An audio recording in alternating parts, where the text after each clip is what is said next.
Hello, my name is Jerome Bruner. Today I'm going to talk to you a little bit about my life when I was younger, what schools I went to, the theories I came up with, how it can be used in an elementary classroom, and the pros and cons of these things. I was born on October 1st, 1915. I grew up in New York City, where I decided to go to school at Duke University after that. I got my Bachelor's of Arts in Psychology and then decided to go on ahead and get my Master's in Psychology and my doctorate at Harvard University. Moving on to my background information. Whenever I was in school researching psychology, I decided to do my first article that was published in 1939, and it was on the effect of thymus in rats and how their behavior differs. My academic career started as a professor at Harvard University, where I was an ardent researcher in education and cognitive psychology. I worked at Harvard for 15 years and then was offered a position at Oxford in England. So I went over to England and taught there for 10 years. And in 1980, I decided to come back and I decided to finish my research at the University of New York City, where I do still teach. I'm older now, but I can still do what I need to do.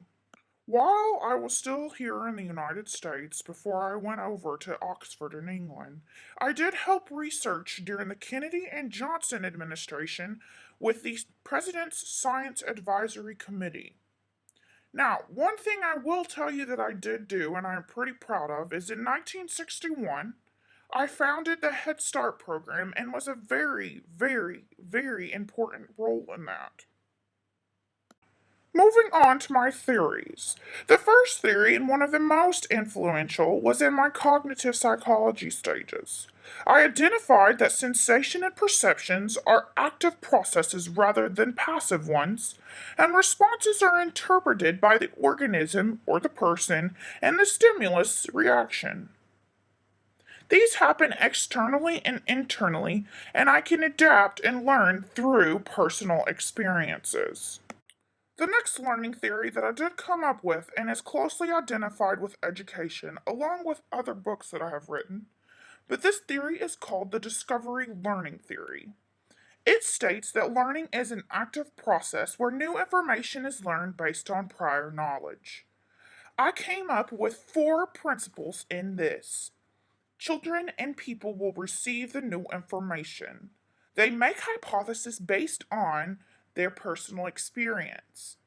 Then they will make a decision depending on what it is that they are doing, and through that, they will rely on their cognitive processes to do that. Using this allows the learner to go beyond the information that is given. They take what is given and they use their cognitive processes to research in their head and to move forward.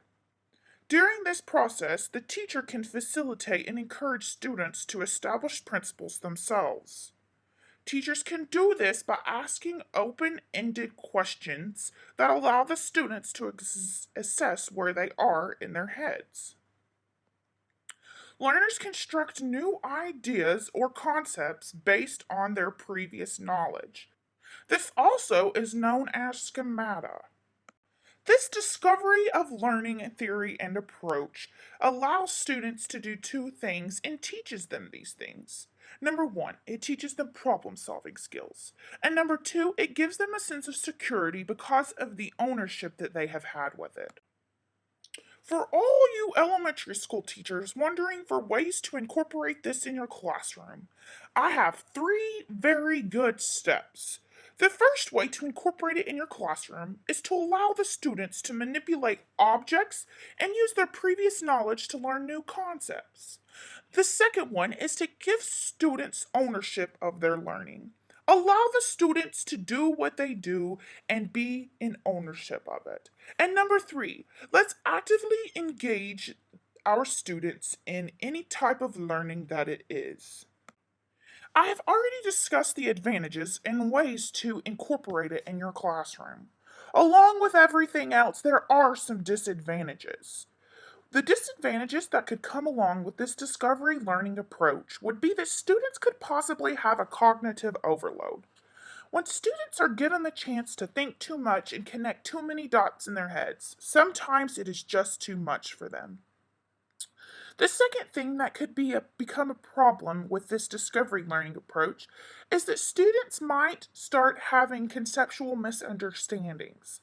This is not what we want to happen, so as teachers, you want to be on your mental game to look around and see what exactly it is that the students need to do in order to bring them back on board the ship.